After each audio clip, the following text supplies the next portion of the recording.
Hey, it's me, Leanne, and welcome to Wellness Wednesday.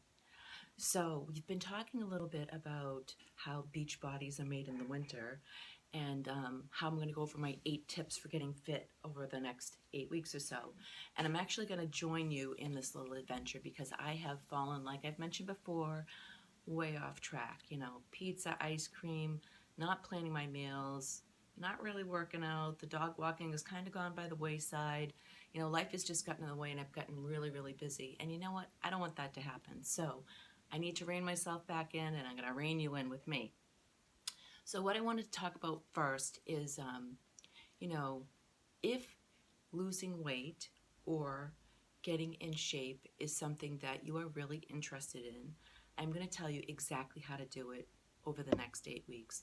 And these are things that I share with my clients. I am a health and wellness coach, so if you need any support, hit me up. I'm happy to help. Um, so I'm going to share a little story that I had. I had this client, and I love her, and she knows who she is. And we were talking about the importance of journaling. And I always ask my clients to do it for 1 week. I want you to get a journal and write everything down that you're eating for just 1 week.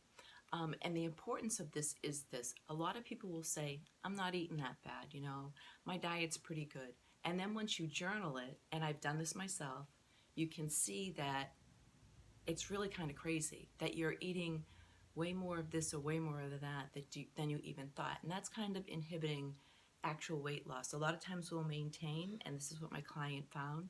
She wasn't really losing, but she was maintaining. And when she went back and she looked at her diet, she could really see what she was doing to kind of, I'll call it self-sabotaging herself.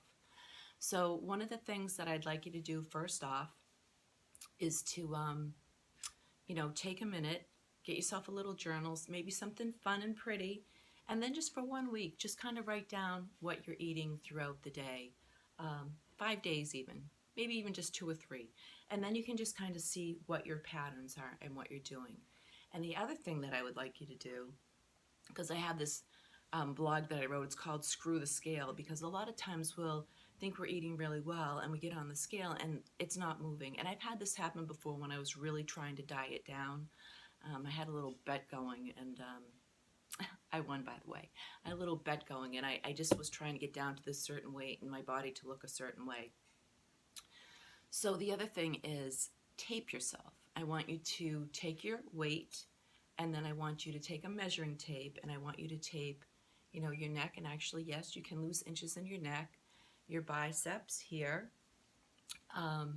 your chest, your mid-waist, which is, right where the little curve is, your low waist, which is just an inch under your belly button, your hips, which is the widest part of your hips around your butt, your hips, your thighs, and your calf. So take all those measurements down, and then you'll have a baseline. You'll know where you're starting. You know exactly where you're at. So I think that's enough for today. I'm actually going to talk to you about, we're going to start next week. We'll start with water again. Like I said, water is all important. It does a lot of things for our bodies and our systems. But first, I want you just to take a minute and get yourself in check and just kind of realize where you're at. So with your measurements, checking your food for the week, and then we'll get started. So that's all I have for today. Thank you for stopping by and joining me. And yeah, I'll see you next week, and we're going to get this thing going. Bye now.